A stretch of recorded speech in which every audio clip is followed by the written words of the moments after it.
Hey guys, welcome to this week's talk of our Midwest Talk episode about the episodes of Midwest stuff that goes on in the Midwest. Awesome. I Well, fear if I was going to start stuttering and screw up the intro, I was really going to screw it up.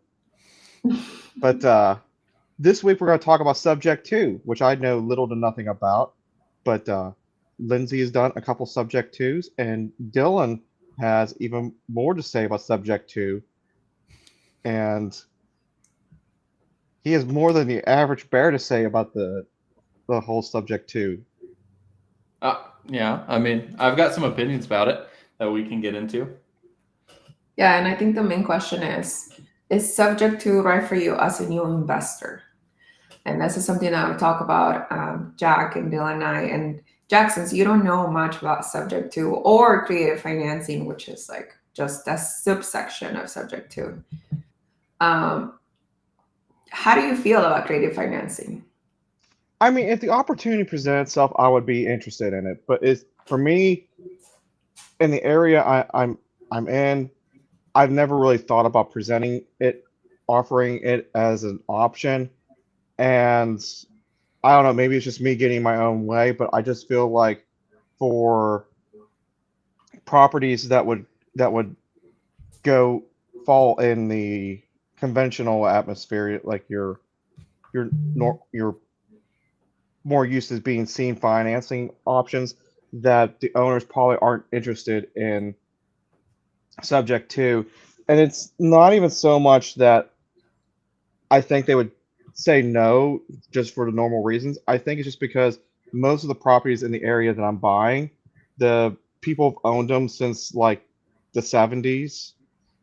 Like they purchased them in the 70s, so they're paid off, but they just want their money now. They want out. They want to move forward with life and just put this chapter behind them. Hmm. So if you were like, let's say, to be presented with a seller that wants to go about selling sell finance or subject to or whatever, what would apprehensions be?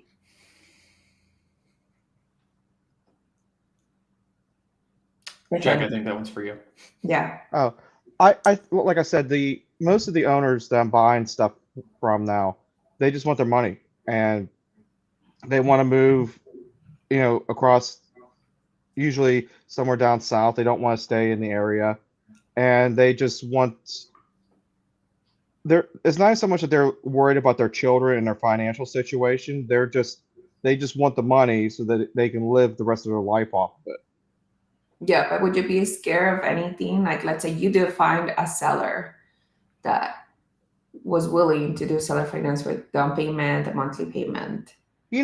Maybe a year ago I would have been, but I think now doing research and stuff because like there's not really a whole lot to it other than just from my understanding, you have the title company handle the monthly payments. You send your payment to the title company, then they send it to the mortgage or the person who's doing it, and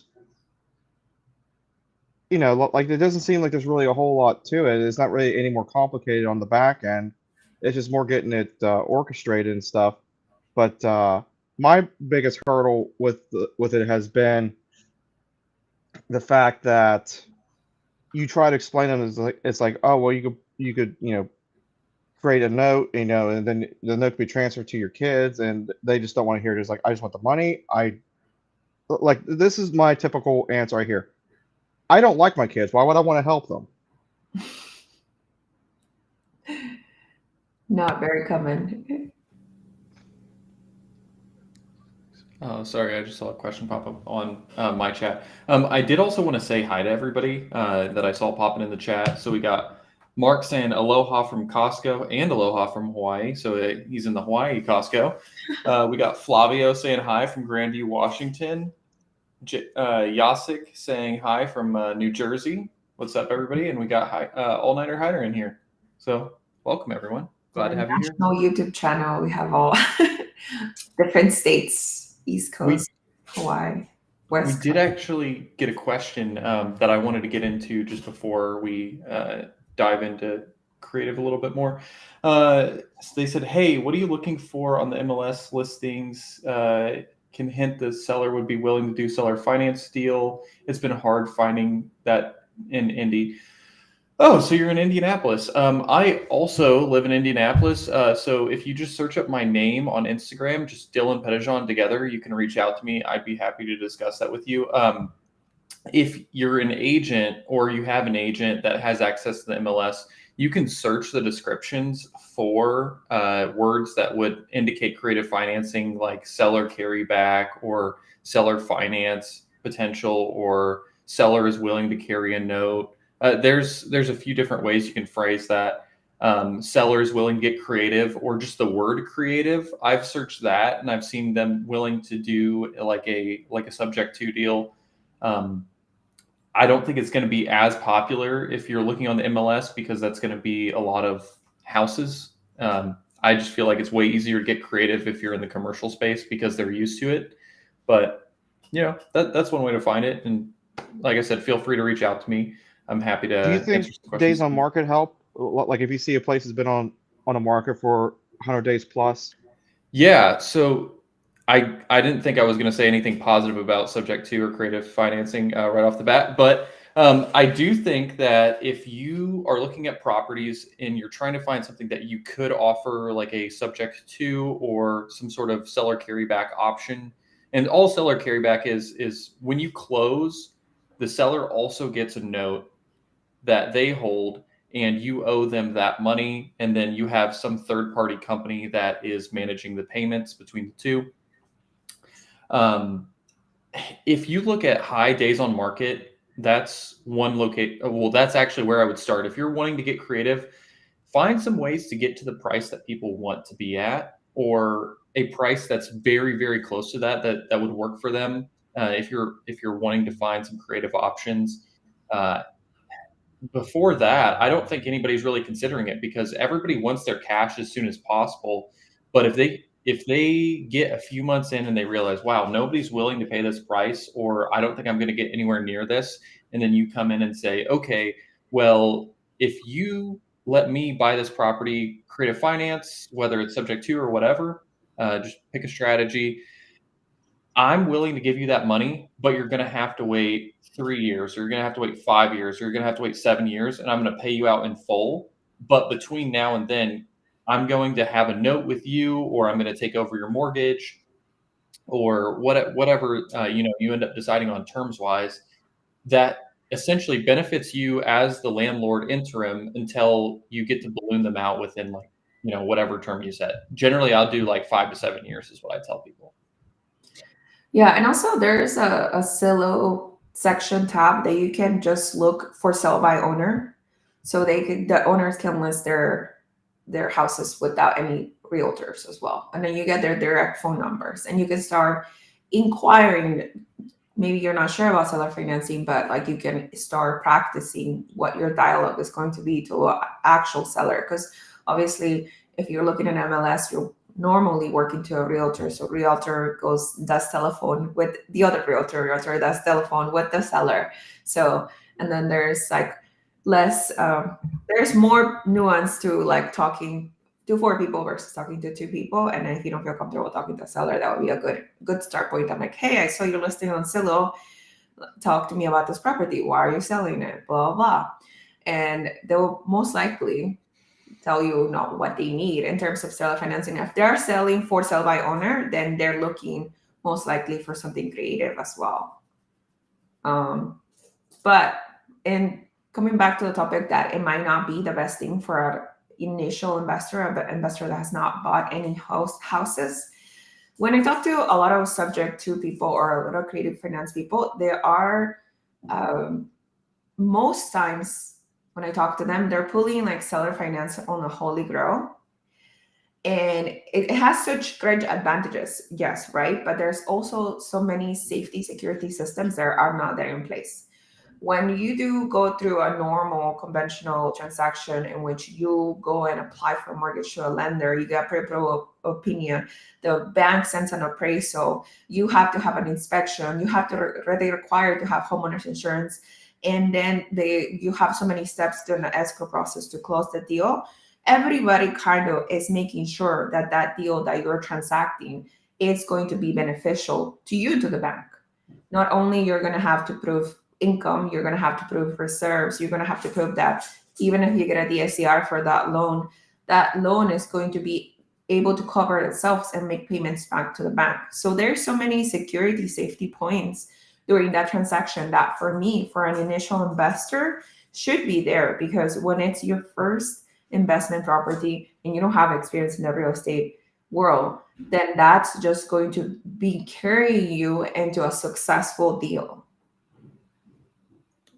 Yeah, I agree. I did want to drop one little thing in here just from before we dig into this completely.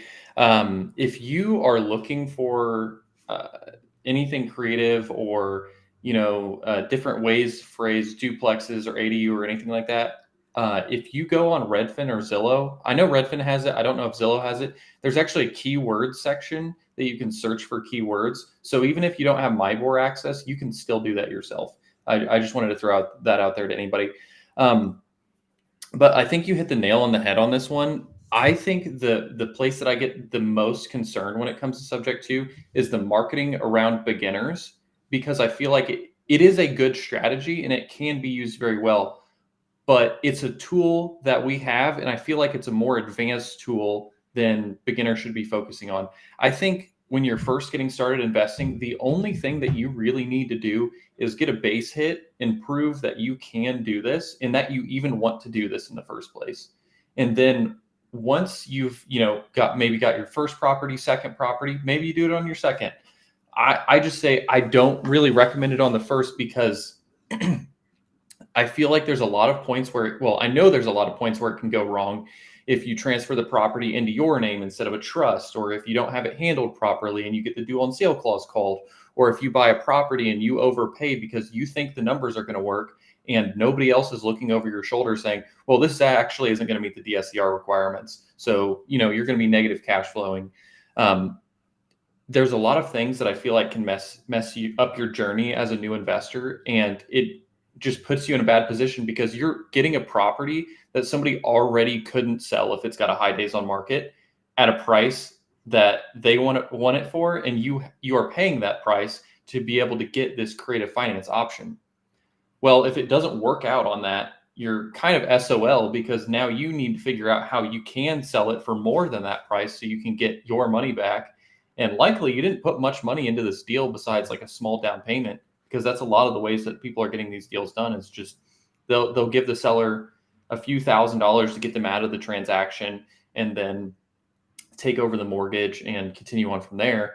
And if it's a good deal, that's awesome. But if it ends up being an alligator, like, you're stuck with this problem until you find a solution. Yeah, I agree. And then there's also, like, when I talk to like the deep creative financing people, it's like a first challenge to get over the hump. They don't care if they make any money in the creative finance deal, as long as they did one. It's like they just want to get over the hump. Like, I don't care if I get this house and I don't cash flow at all. I just want to make sure I do a creative finance deal, because this becomes such a like hype kind of cult mentality in a way of like, oh, I just want to do creative because I don't have to rely on the banks, and I don't have to prove income, and I don't have to do this, and I don't have to show my W-2 or anything like that. So no, I agree. I feel like it's, instead of treating it like a tool in your toolkit, they treat it like this is the only tool that should be used, and we need to use this on everything, where there are opportunities that I think you can just go ahead and use conventional financing, and it's going to make perfect sense. And that's actually going to be the easiest transaction to close with the seller. Maybe not from like a paperwork perspective and everything, because you have to deal with banks and all that if you're doing conventional, but from the seller's perspective, getting them to agree to a certain price over just saying, well, I just really want to do creative, so I'm going to do nothing but creative offers. Like, what if we're sending conventional offers that work for us, creative offers that work for us, and it's just another option that we have available, not the only thing to solve the problem? I think that's a really important distinction, because a lot of the people that I've talked to that do creative, it seems like that's the only strategy they ever try to use. Where I've gone and got conventional commercial bank debt, and that made my deal work perfectly fine. If I kept pressing the issue of the seller carrying back part of the mortgage, or doing like a wraparound mortgage, or subject to, he would have canceled the deal on me. He already said like, "Hey, I like you guys, but I'm not willing to loan you $600,000-$700,000 because I just met you. Like, if you want to buy it, you want to buy it. If you don't, you don't." So, I mean, there's a time and place to use that tool. Well, to loop back into what you were talking about before, Dylan, there's keep in mind, like, there's like the community, the Pace Morbid community is kind of focusing only on subject to, like you said. But what they tend to forget is you have people on the other extreme, like Dion McNeely, who have only done conventional, and just doing base hits and stuff, and are now financially free. So there isn't a right or a wrong way. There's just a right or wrong way for you. And there's, like, I could see for myself, using myself as an example, I could see probably like 9% of my mortgages ended up being some type of form of conventional, and 10% being, a subject to deal, or some other form of, not less than normal in today's standards, or loans. And that's all right. That's right for me. Yes, and I feel like that's like, not that I want to tell anybody like which way they should invest, as far as you should only do conventional, or you should only do sub two, and so on. I'm just saying, for a beginner, I feel like it is much easier if you just try to do a conventional deal, because you might not even like investing in real estate after you get your first one. So at least getting something at a decent price, where you can get out of it within a few years, and you're not stuck in this balloon payment period.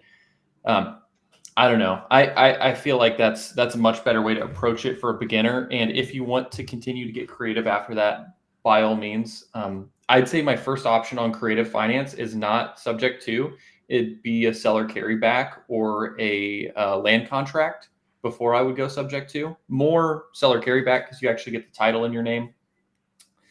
I think sub two would be the last option I would choose there, but yet again, all of these things are just tools. I think it's important to know how to use them properly before you try to implement it. And if you really want to do it, pull in the right team that can help you manage that. I mean, Lynn, you did a couple. What was your experience like doing subject to deals? Yeah, I think from the beginning, like creative financing, if you have any owner financing done by the fact that the seller has complete title, complete ownership of the title, and they own the property free and clear, this is the most smoothed creative finance transaction you can have. When they own it free and clear, and they just move the title over to you, you now take ownership of the title, and then they create a mortgage note, which is basically a promissory note. That's the clearest thing that you can have in terms of creative. And when we're talking about subject to, it's when there is a mortgage already on the property. So the bank has ownership of the title, not the owner has ownership of the title. The owner may be in the title, but the bank owns the house. So when we're talking about subject to, we are doing it behind the bank, right? We're not contacting the bank and letting them know, hey, person A is transferring title to person B. So that's where it becomes tricky, because now that property has a contract with the bank, and we're doing it behind the owners, behind the bank, I guess, name. But that's why you would have to include so many protections, right? Like, you and the owner, the seller, you're going to have a relationship for as long as you pay off that house. You're going to have a relationship. They're going to be on the title. They're going to be on the homeowner's insurance. For example, when you transfer the homeowner's insurance, most homeowner's insurance will notify the bank that somebody has been added to the insurance. Now, that could trigger the bank to basically have like a red flag on that loan. Like, why is somebody else being added on the homeowner's insurance? That's a possibly way of creating or pulling that due on clause sale, the due on sale clause, sorry. And then what happens when if that bank decides to pull that their right, which is like if you transfer ownership of the title, then you are supposed to pay off the house, the loan, right? So what happens then? That's a scenario that could usually happen. And then if you go into the subdue blocks, the things like that have happened in the past. So you as the buyer, now you are significantly more risk because of going the unconventional way. And then also, if that person, the buyer, files foreclosure or files bankruptcy at any point in time, you also become not liable to pay off the loan or need to despair to go close the transaction. So those are two specific scenarios in which you're going to be at risk. And then you have to know going into that transaction that those two things could happen. And then so establishing that relationship with that seller, having complete transparency, like establishing an escrow from that. So your payments don't go directly to the seller. So you're not actually not knowing where your payments are going. It's doing that could save you. Having a like homeowners insurance that adds the buyer and the seller both into the homeowner's policy and send it to the bank also can help you. But there are so many things that you could do. Like you can open up a trust, like Subdue many times actually recommends that. That's a little bit on the junky side, but you can also do that to protect that asset. Yeah, from my understanding, the strategy I've seen a lot of people using is putting the property into a trust, and then essentially it's not supposed to be able to be called due to some legislature there is around that. But somebody was saying if it's a land trust, there can actually be problems there too. Another thing I wanted to add before we get into some of the comments, because I see tons of comments on the side that I just want to go through. Some loans are actually assumable without having to do subject to. Like VA loans and FHA loans, you have to ask, but I believe that both of those types of loans are assumable. Now, it depends on how you're going to use the property, of course. But if you're moving in the property, then moving out later, and you can assume the loan and, you get a house for a few $1,000s down, somebody can move out of it, you solve their problem, you live in there, and then you move out after a year or two or a year or so. I mean, that's awesome. You just found another way to pick up a property. That's creative finance, but it's actually like the bank is the one okaying you being able to do that transaction, and they're legitimately transferring the mortgage into your name. So I think that's another really good option. So I got a question about that. Let's say the property is owned free and clear by the owner, but they have I forget exactly the terminology for it, but basically they have a protection thing so no one can transfer the title in their name. So but basically the courthouse would call the person. I'm assuming you can work around it. It's just an extra piece of paper or something. Is that correct? Like they have title insurance that, like, every time somebody tries to transfer name or title, they would just alert the owner. Yeah, so it's something like it's something like that. Yeah. It's not like a trust or anything like that, or like it's in an LLC or anything like that.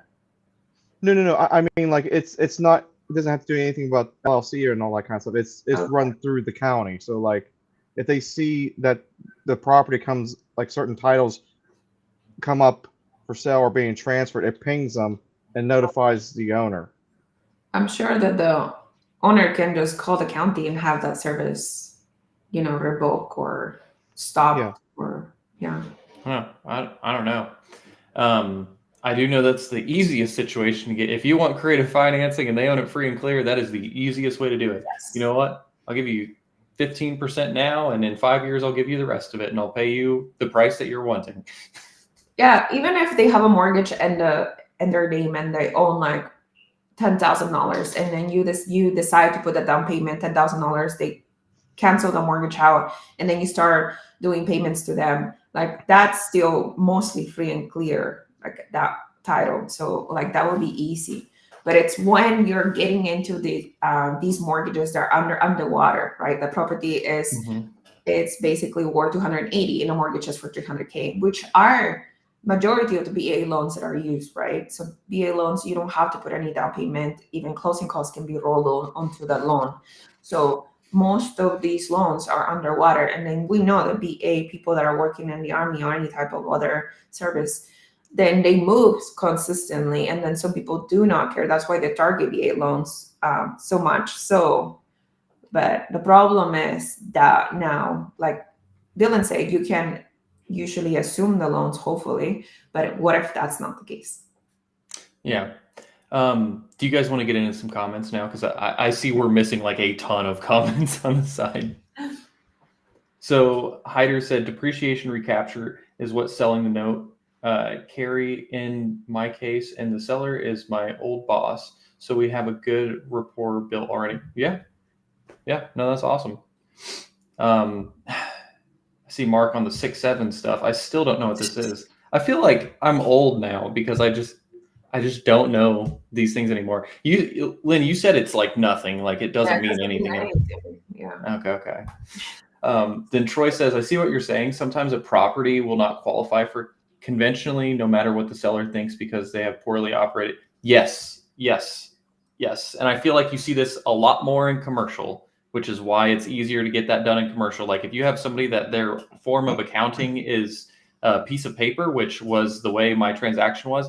Luckily, I had a local community bank that was willing to underwrite the property just based on existing rents without like needing in-depth P&Ls. But yes, you will run into that a lot, which is why it's so much easier to get that kind of financing done in commercial real estate. I've also seen in the residential real estate, if your property has foundation problems and that was found upon inspection, then they will not fund the deal. So if I've seen that advertised as like open to creative because foundation would not qualify for a conventional loan. Is there certain, because from what I understand, lenders will grade properties on a scale of how done the property is, how ready the property is to be lived in.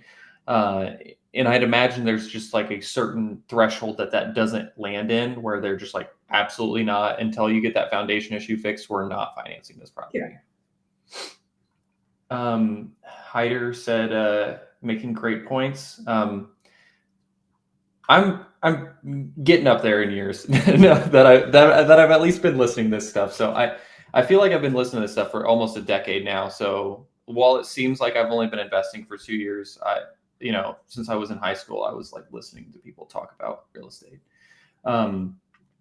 Troy says, definitely agree with me on sub 2, but if you can lock in low interest rate and mortgage payments, yes. But I'm just saying for people that are getting started, I feel like they should just focus on being able to do something and it doesn't need to be the best deal ever, but just to get started and figure out if they even like it in the first place. The hardest part is transferring homeowners insurance. That's actually interesting. So that's on sub 2. That's the most difficult part. Yeah. So when you are transferring the title of the home to the next person, what happens is that you're going to have to dissolve escrow from your normal payment. And then a lot of banks will give you so much ish for just getting rid of escrow, random limit way loan. They will ask you for so many questions like, right, why are you deciding to dissolve escrow? And because you have a loan with us. Anyways, so depends on who the bank, how agreeable they are. They may agree or they may not agree. And then so you have to submit proof of like taxes paid up to date, right? Like the next taxes paid up to date, because that's normally on escrow. And then also the homeowner's insurance. And the homeowner's insurance is hard because you would have to add additional payees. So the first payee, depending where your property is, the trust or whatever, the first payee would be the loan, the bank loan. The second payee would be the buyer. The seller. So whoever sold you the house, and the third payee would be you. Interesting. Yeah. Yeah, that does sound way more complicated than just applying for it. Mhm. I just go to steadily.com. That's a plug. And then you just get a quote really quick, and then I'm like, give me this policy because I know you guys are cheaper than most people. It's very important to check the mortgage contract that's from Hyder, see if it's assumable or not. If it's worded this that it would trigger the due on sale clause, I wouldn't do without express consent. That is, I would say that's probably not the opinion of most people in the sub two community. They don't care if Yeah. it's worded in there. They find the way to transfer it into the trust and everything. And all I'm saying on that topic is that's perfect. If you can do that and not have any problems, and you transfer it into trust and you know how to do everything properly, fantastic. But if you're new, probably not the best idea. I know you're not new. Yeah, you'll have to open up a trust, so you'll have to have an attorney do all of those things as well. And then I see Jack's comment. Then I see, is it Liz? I'm just gonna say Liz. Yeah, I think that's Liz. What would happen if the due on sale clause? Okay, what would happen if that's triggered? Can this happen after closing on the property? Yes. And now yeah. So you just have to come up with the money to pay off the lender. I believe they give you, what is it, 90 days to cure or something like that? It depends on the lender and the dual sale clause. What I hear from banks or lenders is like they don't want to trigger the dual sale clause, so Mhm. they'll try to work with you. I mean, no bank wants to foreclosure on the loan and miss with 30 years of interest payment, right? So they do give you time to come up with the money. Like I heard, like 3 to 6 months.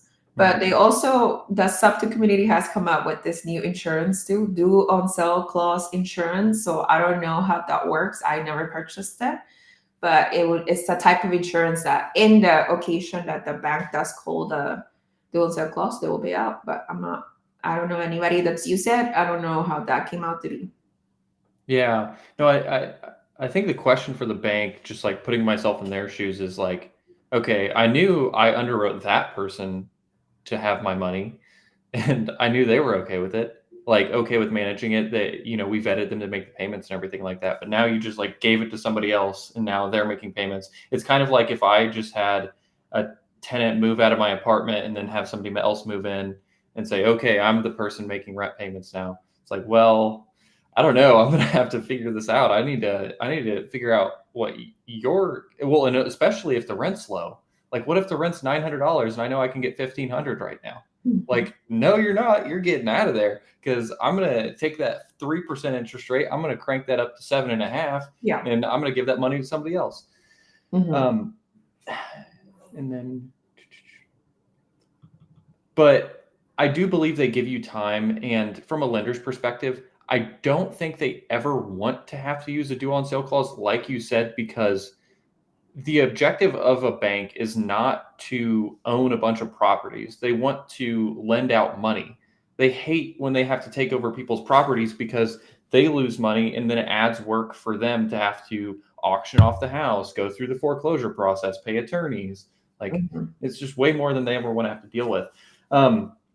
I see Liz says, if you put 15% down and a balloon payment after 5 years, how do you plan on paying it off after 5 years? Well, that's part of the problem. You'd just get another loan. Like if you added a bunch of value to the property, if you've got a portfolio, you could refinance some other stuff, figure something out there.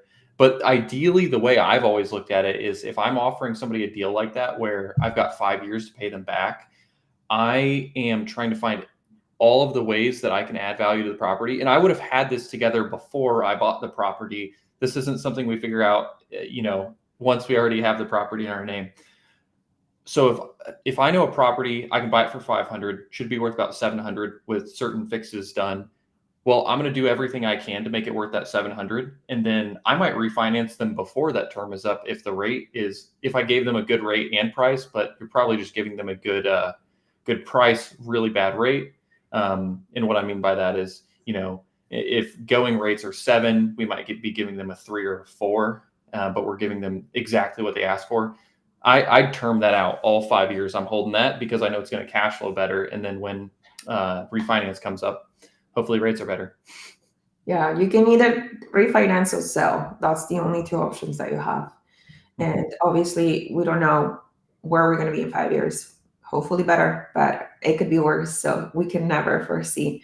I think the only thing that you can underwrite for is the amount of cash flow you're going to get monthly from that business, from that property producing income, right?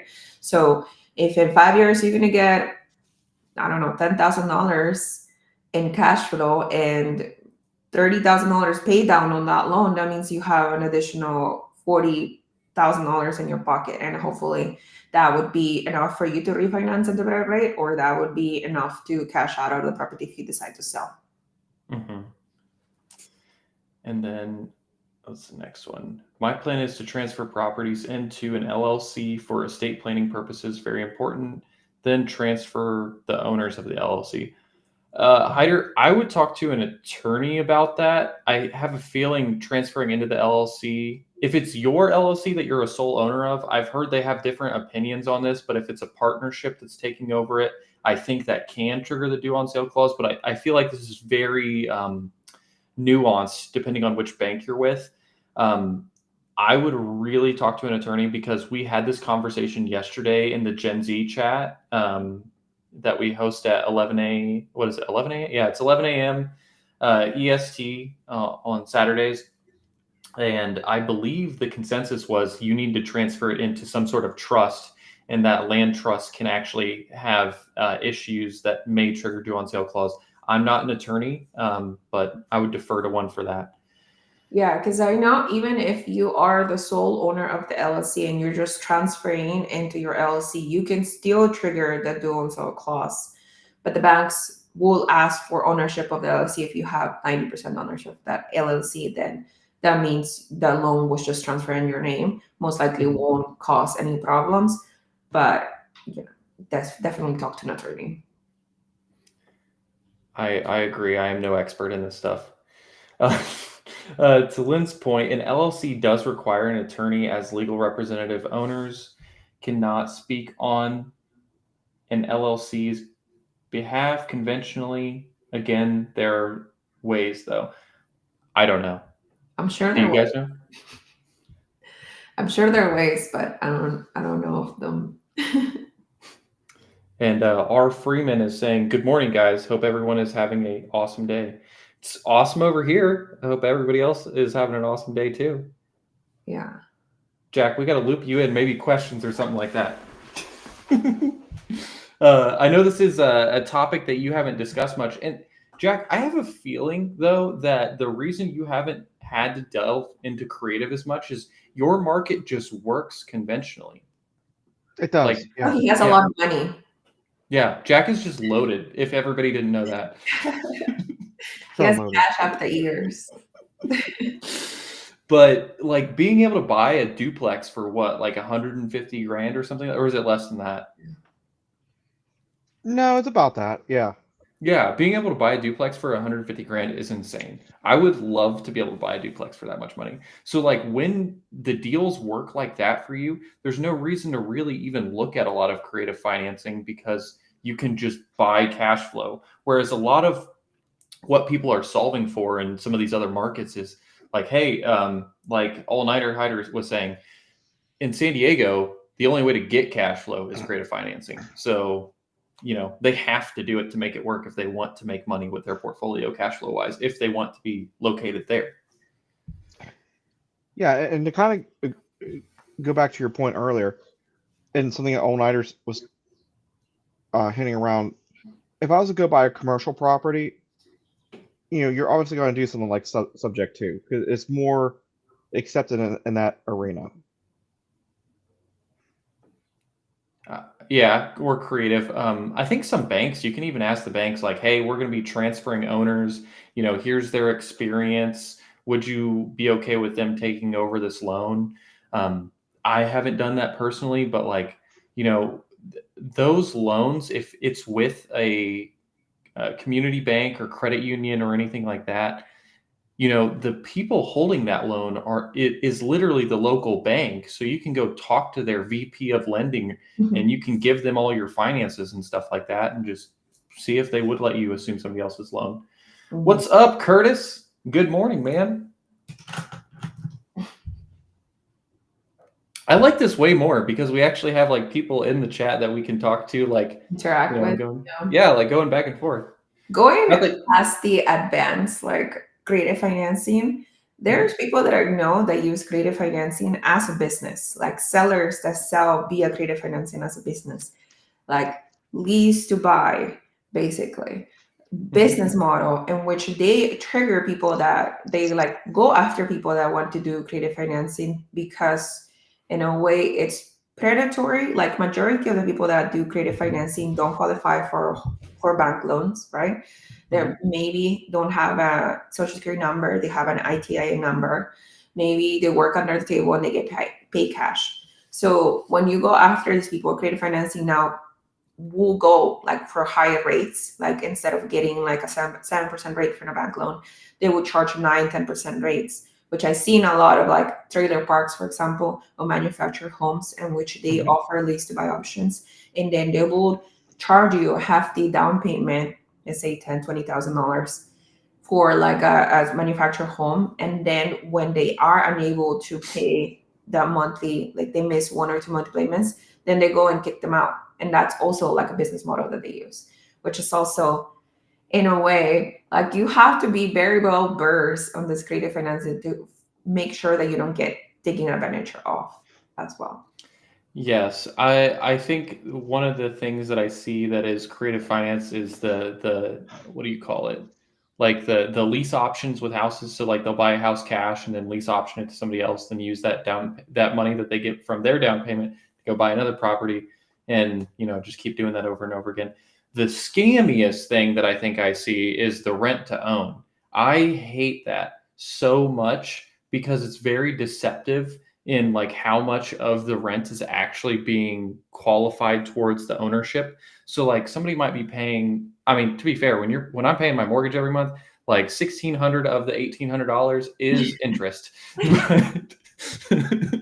But like at least I know that. Whereas like with rent to own, it might be like you're paying $1,500 a month and like $40 a month is going towards the like payment towards you owning that property, towards your down payment. So it's a way of like charging people a ton of interest without them even being able to see it because of how the deal is structured. And I see that a lot. Like you'll see houses posted on like Facebook Marketplace and stuff like that for that, where they're like rent to own this house, and it's always like the worst deal possible. I would almost rather just one of those people come to us and we can just do a 100% finance like FHA deal. They would be way better off because they might get like an 8% interest rate just because they're borrowing the down payment and they're borrowing the 97.5%. But at least you're not paying like some of the ridiculous prices that you see people paying. I mean, 8% right now, like I almost have an 8% loan on a conventional property that I bought owner occupied. So, I mean, I just closed somebody on a 100% finance with a lender, 8% interest rate.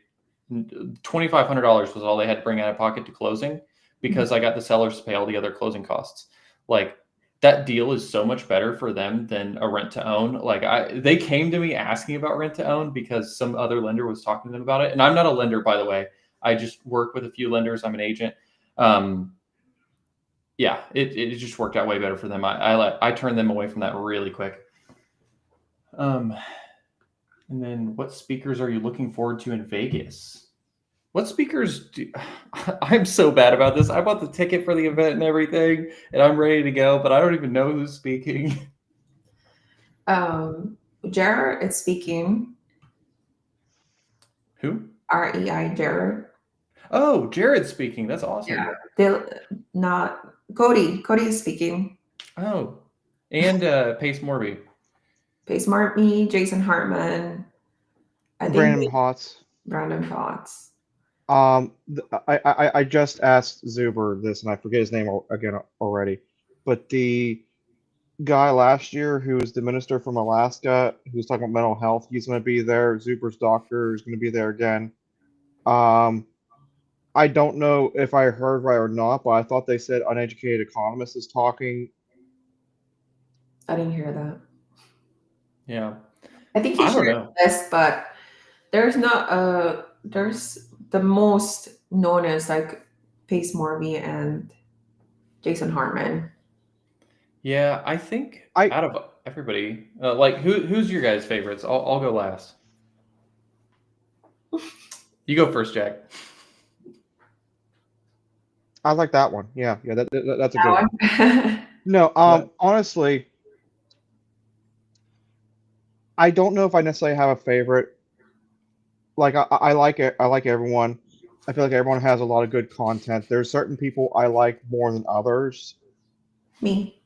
Just kidding. But We're speaking. I actually like to go there to network and talk to everyone. It, like I'm more excited to see the two of you in person than I am, for example, like Pace Morby, if that makes sense. Yeah, thank you. By the way, There's a girl that's speaking this time. She's Latina. Her name is Andrea, and she's a flipper in New Jersey. I know Subar's had her on her channel before, but she used to be a doctor from Venezuela, immigrated to the United States, and basically met her husband who was in construction. And now they have a huge, massive like company, flippers, and they do creative financing. And she's speaking as well. So I'm excited to see women up there on the stage. yeah, I know it was really good last year. I think of everybody, I think the really good ones for the audience to learn is going to be Cody Davis and then Brandon. I think Brandon's is going to be really, really good. Talking about Build to Rent. Pace, I think that'll be really cool. I feel like the ORAT audience is really good about like when we had the event last year, the thing that I took away from like the very first day was when they said how many of you people own rental properties, 90% of the room raises their hand. So I at least know most of these people already have deals, and I think it's good for them for them to be exposed to more ideas about how to get things financed. Because if you've already maxed out your 10 conventional and you've done some DSCR deals and something lands in your lap and you're like, well, the only way to make this work is sub 2. Well, now you have the opportunity to be able to use that. Mm-hmm. So I think Pace will be pretty good too.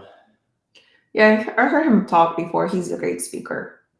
Really great speaker, actually. Yeah. I think that's why his community is Gator, right?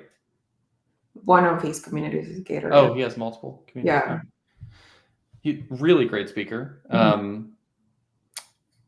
I would say like one of the better speakers that I've heard talk like at an event. But I think those three will be my favorite, just because I really like the commercial side, and I do like everybody getting more exposure to commercial through Cody, and then Built to Rent. We're adding more supply to the market, so anytime somebody comes to you and says, "Oh, you greedy landlords, you're taking away some supply from people that could be owning these houses," it's like, I built all these houses. What are you talking about? I didn't take anything from anybody. Right. I made a house erupt from the ground over here. Yeah. I built these 4 houses right here so people could live in these.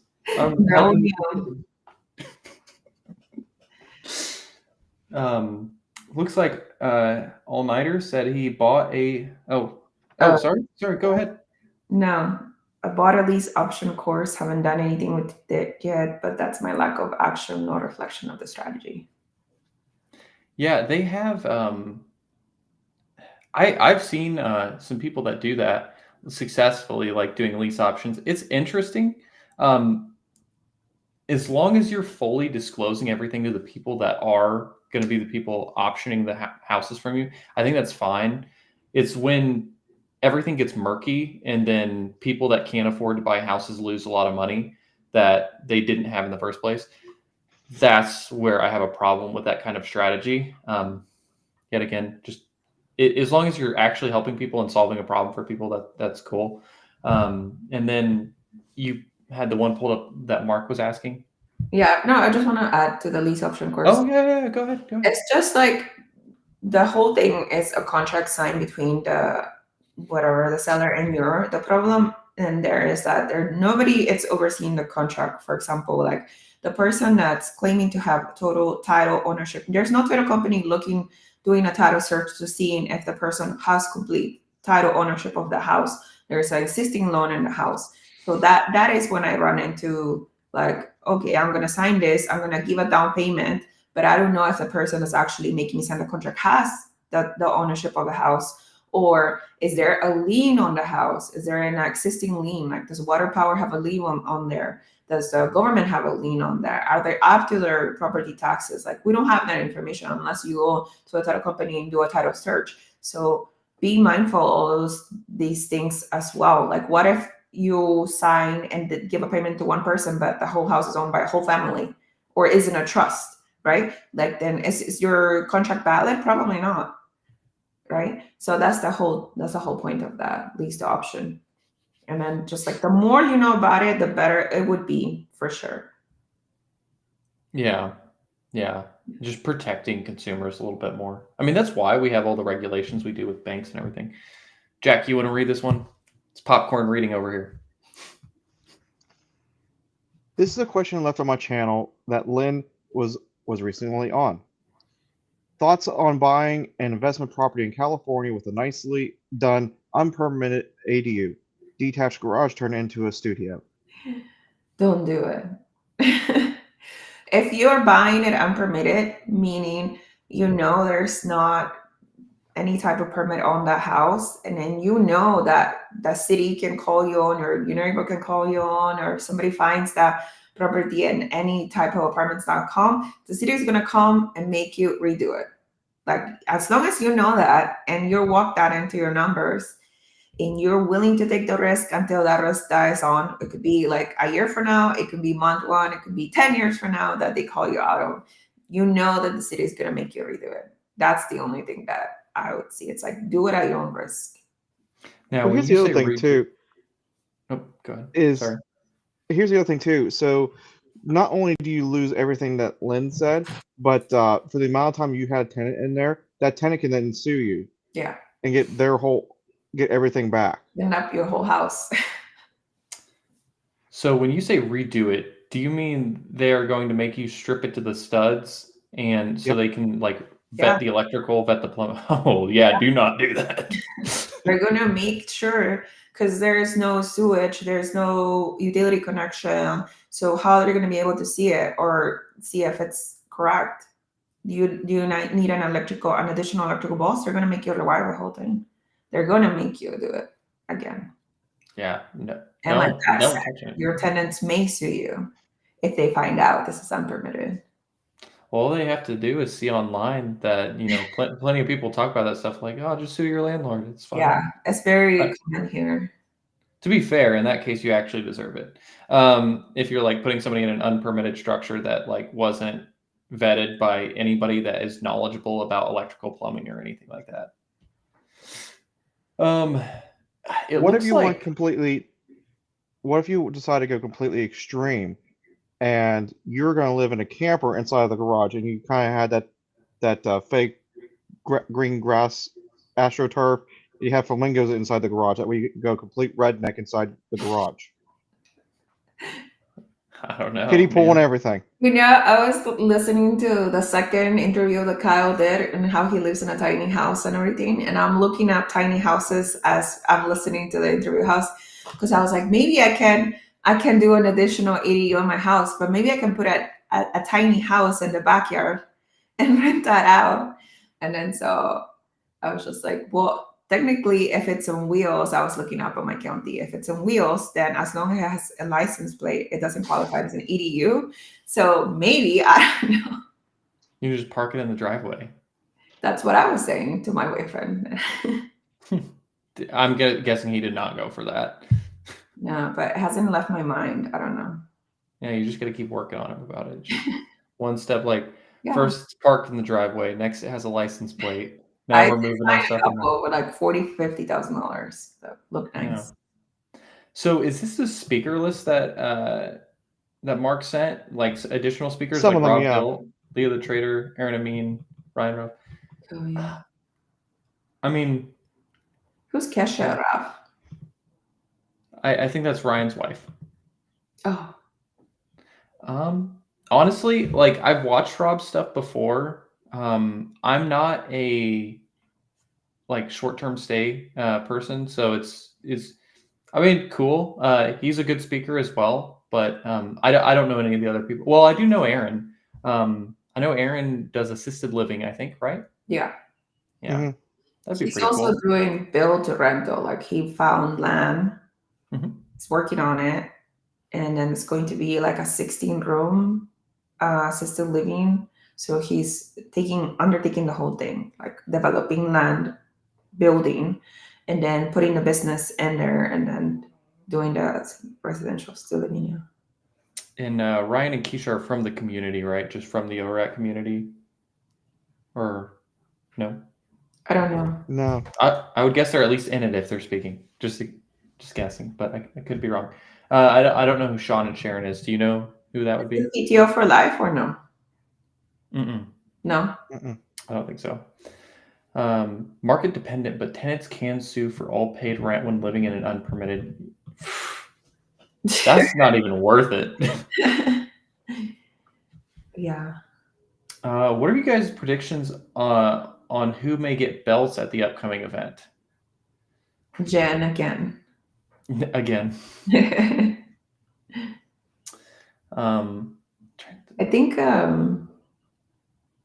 I think Jared, but he got one last year, didn't he? Yeah, But I feel like that guy's been on just a moonshot over the past few years. yeah. Um, But I give him props because I think Jared strikes me as the kind of person that has like a high income, but he lives way below his means still with like the way that he lives, the house that he picked, and even with his family. And it seems like he has been like that for years. That's why he had the ability to deploy so much cash into these houses by liquidating his big investment accounts and putting like 100,000 per house into basically making them ready to now attaining what he's done, which is like he's gonna close out 200K in revenue from his rentals after 2 years of investing. That's amazing. yeah, no, I mean that's what I was thinking.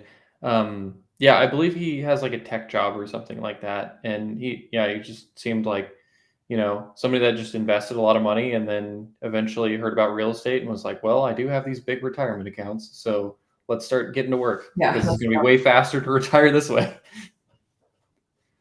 I don't know who else I would think of. I'm trying to think of somebody that like since obviously last. Mark, the financial I fighter. think Lynn. Yeah. Me? Yeah, because you're in the Women of ORAT. You host the thing with Vince, the out of state investor group. You do, aren't you a part of another accountability group also? Yeah, but that's not with school. But the women over at I don't go that much. Oh, you're one of the co-hosts. No. It's Jen and Amelia. Oh, maybe Amelia will get a belt. Yeah. See, I'm not thinking about people that have like have done well and they're continuing to do well. I'm thinking about people that have had like a large change in like what they've done. So like that's people going from 0 to 1. Like we convinced somebody to get a property finally and they're on the ladder, or like somebody that went from like 1 to like they've done something fantastic. And it doesn't have to be like I went from 1 to 10 properties or something like that, but just in a big advancement for you is what I feel like they seem to be around, and the community realizing that. I don't know. For I'll sure. think on that, Mark. Right? Old guy, REI. Yeah, isn't he selling one of his houses because the gun lady house, I believe. I've heard about that one, and it sounded like a nightmare since I first heard about it. Yeah. Yeah, I wasn't gonna say where Jared worked. I knew the name. I was just gonna say tech, and I'm gonna leave it at tech. But if somebody sees that in the comments, that's on you. He said high income, that's it. We said high income, that's it. But no, that's awesome to hear. I mean, he seems like that type of guy, anyways. Like I liked him when I first met him at it was the Denny's meetup it was either Wednesday or I think it was Thursday because Dion was sick and then Mike hadn't made it yet because I think he was driving or something like that. And then we had the person come in there just like yelling at the manager. Do you remember that, Jack? Yeah. That was crazy. Yeah, and then Cook was going to start a fight with him, and the manager was trying to calm him down. Yeah. Oh my gosh, it was crazy. But just to like cap off the whole creative finance topic, I think the consensus that we had, Len, and you can add to this, is just it's a tool that can be used, but it's probably not for beginners, in Mhm. my opinion. It is definitely an advanced tool. And then don't be afraid of conventional transactions. They're account for like 92% of all transactions. There's a reason for that. We develop a systematized system where like the person that's applying for the mortgage wouldn't be underwater, right? Like the chances of them qualifying, getting a pre-approved, closing the deal are significantly higher as opposed to when you were in 2008, where like there was like no system whatsoever to verify the income to make sure that you were going to have enough reserves and continue to keep this house as a business, as a purchase, as a single family, whatever it is that you want to do. When you're talking about creative financing, the sky is the limit. Really, you can make up any terms that you want for what you can do with this house, like interest only payment, no balloon payment, 40-year loan, fixed interest, no interest. Like there's just so many things that you could do with creative financing, and that's why it becomes so much complicated, so much more nuanced, especially if the title is not clean. Yeah. I on one of the deals one of my clients was wanting to do, I was negotiating it was a 7-year balloon term with a 0% interest rate, interest only payments. What? Yeah. They were about to go for it, but they did not. They did not. It was another investor too, so I was like, yeah, I don't feel as bad. I think they put themselves in a bad situation with the flip, and they were just like, we just need to like get that money back at some point. We're like, okay, well, 0%, 7-year interest only. Yeah. I agree with Suber. It's like if you're getting any type of a loop payment, it should not be less than 5 years. Like 2 years is too little for you to figure out what you're going to do with the property, sell it, refinance it. Most chances you're not going to be able to get a significant profit to offset that appreciation, whatever you are in the country. So 5 years and over. Yeah.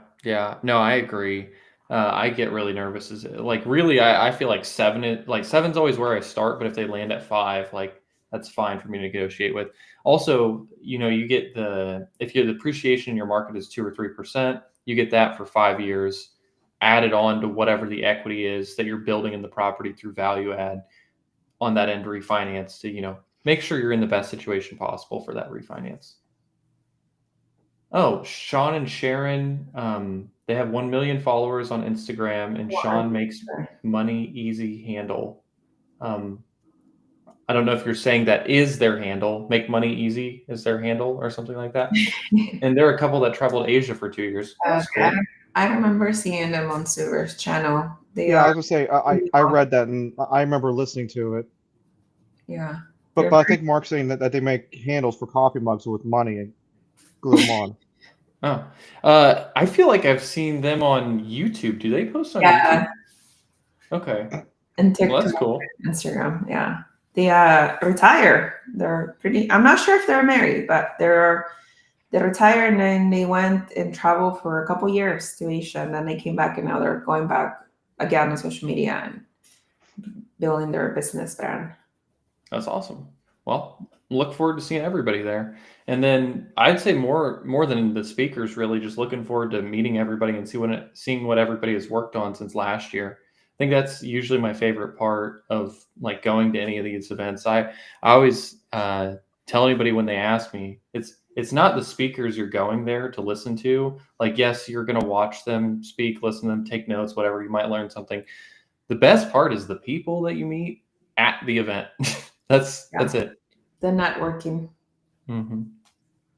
Yeah, we're just like making for like if you're one of those people that you've never been to an event like that and you're used to being around people that just don't do real estate, so everything seems so scary.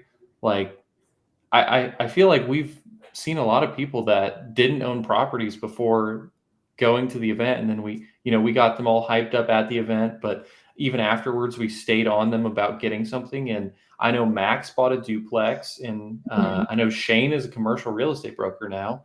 and he was a carpenter before that. So, just switching into like everybody's moving over to real estate, and it's just good to be around people that are wanting to improve you and improve all of us as a whole.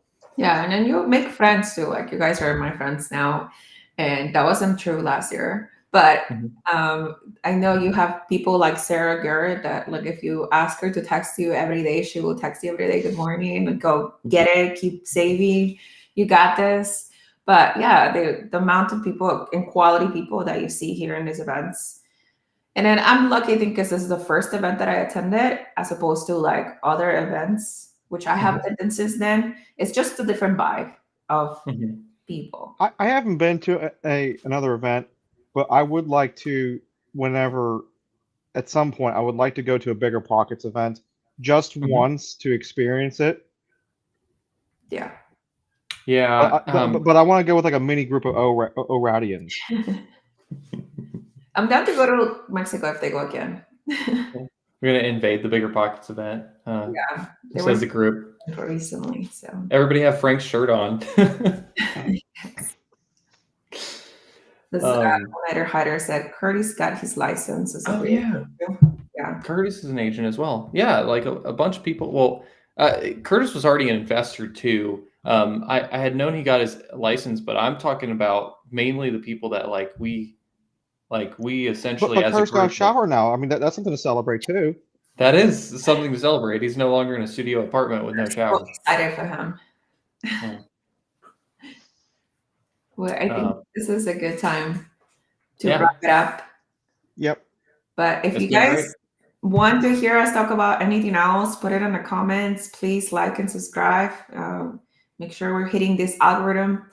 So we'll see you next week. All right.